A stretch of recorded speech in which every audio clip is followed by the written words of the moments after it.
दावा संस्थित करना, institution of suit. CPC की धारा 26 में बताया गया है कि दावा कैसे दायर करें।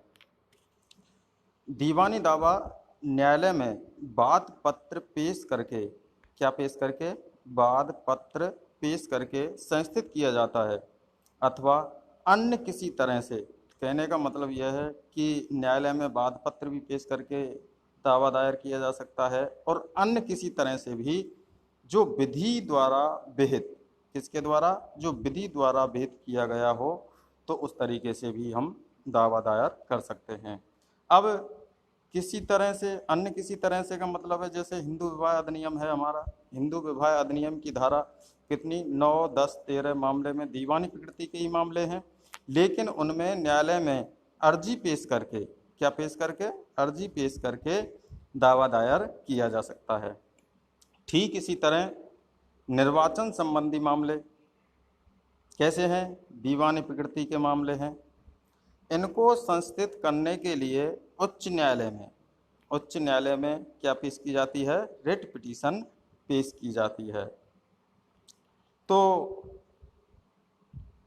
दीवानी दावा तब संस्थित किया जाता है जब वाद हेतु, क्या, वाद हेतु या वाद हेतु कारण, कॉज ऑफ एक्शन उत्पन्न हो जाए।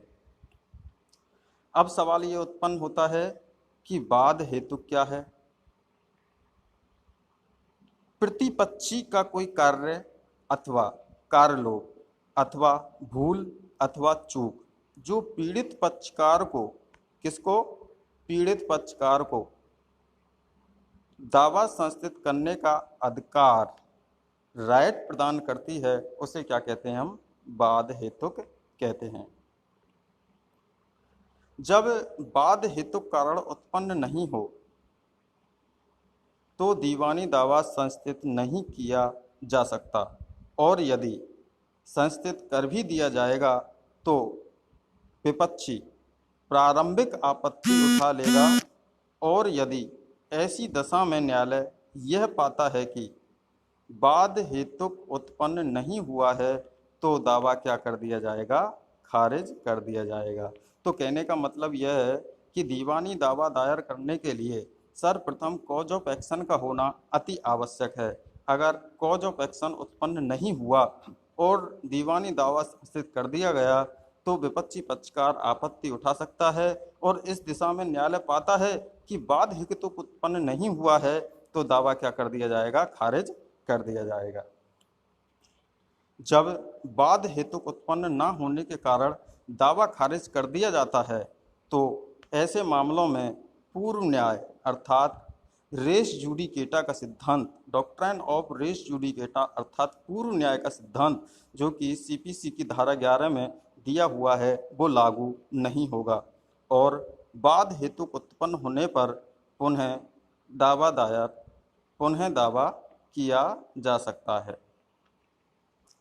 अब बात आती है कि किस मामले में, किसी मामले में एक या अधिक वाद हेतु हो सकते हैं। तो कहने का मतलब है जो कॉज ऑफ एक्शन हैं वो एक से अधिक हो सकते हैं। सीपीसी के आदेश 2 के अनुसार, किसके अनुसार, आदेश 2 के अनुसार वादी द्वारा प्रतिवादी के विरुद्ध उत्पन्न हुए 2 या अधिक वाद हेतुकों का क्या किया जा सकता है, संयोजन किया जा सकता है, अर्थात जॉइंडर किया जा सकता है। वाद हेतुक उत्पन्न होने के पश्चात मर्यादा अवधि के अवसान के पहले कभी भी दावा संस्थित किया जा सकता है। सामान्य सिद्धांत है कि यदि कोई दावा विहित मर्यादा अवधि के अवसान के पश्चात, किसके पश्चात, अवसान के पश्चात पेश किया जाता है तो उसे खारिज कर दिया जाएगा। ये क्या है, सामान्य सिद्धांत है। भले ही प्रतिवादी द्वारा इस आधार पर कोई आपत्ति न उठाई गई हो। तो कहने का मतलब है जो परसीमा अधिनियम हमारा बना हुआ है उसकी धारा 3 ये कहती है कि कोई भी दावा विहित मर्यादा अवधि के अवसान के पश्चात अगर पेश किया जाता है तो न्यायालय के द्वारा उस दावे को क्या कर दिया जाएगा, खारिज कर दिया जाएगा, चाहे विपक्षी पक्षकार उसमें आपत्ति उठाए या ना उठाए। अब बात आती है कि दावे के मामले में देरी को क्षमा करने का आवेदन नहीं किया जा सकता, क्योंकि मर्यादा अधिनियम की धारा 5 का नियम केवल आवेदन और अपीलों पर, किस पर? आवेदन पर और अपीलों के विषय में लागू होता है। वादों के मामलों में, अर्थात स्वीट फिल करने के मामले में लागू नहीं होता है। अब सवाल उत्पन्न ये होता है कि दावा कौन संस्थित करेगा और किसके विरुद्ध दायर किया जाएगा।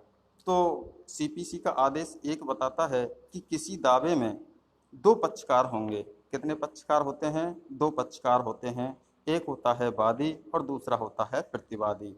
अब सवाल ये उत्पन्न होता है कि वादी कौन होता है? जो दावा संस्थित करता है वो क्या कहलाता है? वादी कहलाता है। और प्रतिवादी कौन होता है? जिसके विरुद्ध वाद संस्थित किया जाता है वो कौन होता है? प्रतिवादी होता है।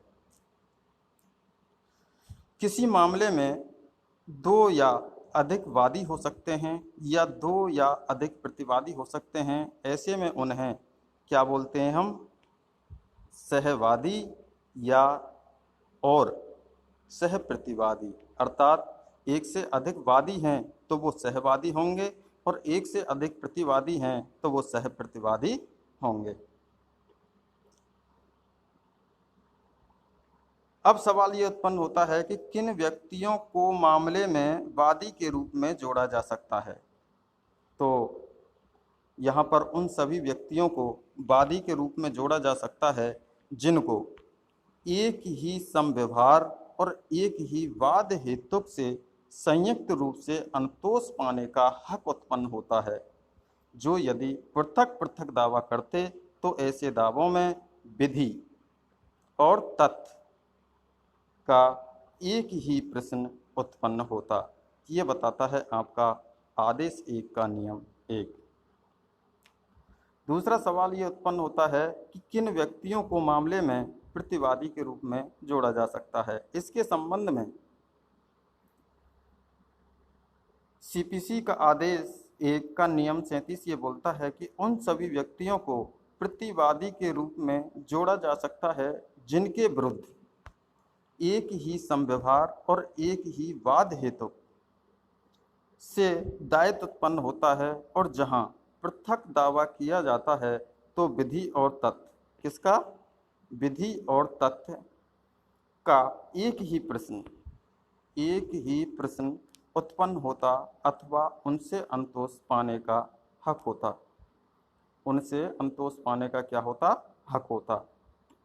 जब 2 या अधिक व्यक्तियों का वादियों या प्रतिवादियों के रूप में संयोजन किया जाता है और यदि न्यायालय यह समझता है कि ऐसे संयोजन के कारण मामले के निपटारे में क्या होगी?